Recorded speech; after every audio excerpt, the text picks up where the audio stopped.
À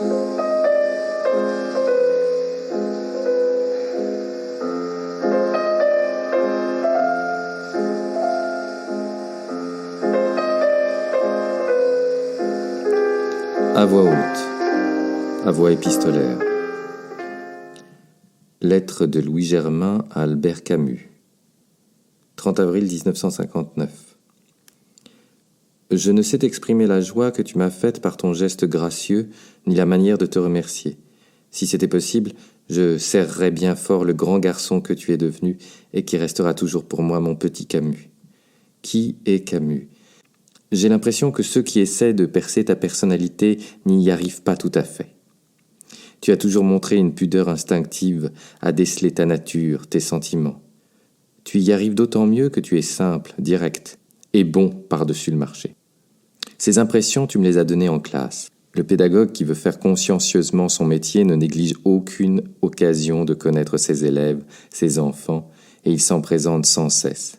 Une réponse, un geste, une attitude sont amplement révélateurs. Je crois donc bien connaître le gentil petit bonhomme que tu étais, et l'enfant bien souvent contient en germe l'homme qu'il deviendra. Ton plaisir d'être en classe éclatait de toutes parts, ton visage manifestait l'optimisme. Et à l'étudier, je n'ai jamais soupçonné la vraie situation de ta famille. Je n'en ai eu qu'un aperçu au moment où ta maman est venue me voir au sujet de ton inscription sur la liste des candidats aux bourses. D'ailleurs, cela se passait au moment où tu allais me quitter. Mais jusque-là, tu me paraissais dans la même situation que tes camarades. Tu avais toujours ce qu'il te fallait, comme ton frère. Tu étais gentiment habillé. Je crois que je ne puis faire un plus bel éloge de ta maman. J'ai vu la liste sans cesse grandissante des ouvrages qui te sont consacrés ou qui parlent de toi, et c'est une satisfaction très grande pour moi de constater que ta célébrité, c'est l'exacte vérité, ne t'avait pas tourné la tête. Tu es resté Camus. Bravo. J'ai suivi avec intérêt les péripéties multiples de la pièce que tu as adaptée et aussi montée, les possédée. Je t'aime trop pour ne pas te souhaiter la plus grande réussite, celle que tu mérites. Avant de terminer, je veux te dire le mal que j'éprouve en tant qu'instituteur laïque devant les projets menaçants ourdis contre notre école. Je crois, durant toute ma carrière, avoir respecté ce qu'il y a de plus sacré dans l'enfant, le droit de chercher sa vérité.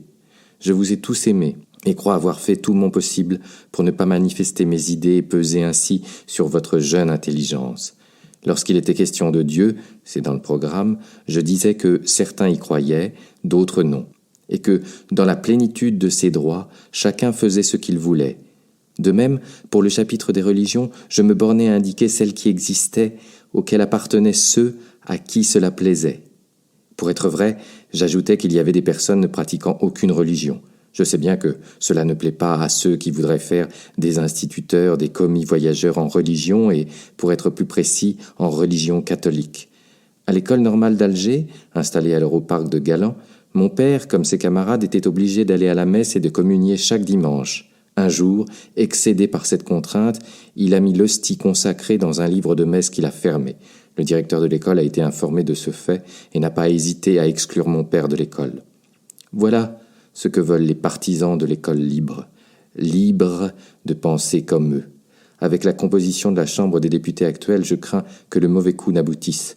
Le Canard enchaîné a signalé que, dans un département, une centaine de classes de l'école laïque fonctionnent sous le crucifix accroché au mur. Je vois là un abominable attentat contre la conscience des enfants. Que sera-ce peut-être dans quelque temps ? Ces pensées m'attristent profondément. Sache que, même lorsque je n'écris pas, je pense souvent à vous tous. Madame Germain et moi vous embrassons tous 4 bien fort, affectueusement à vous, Germain Louis.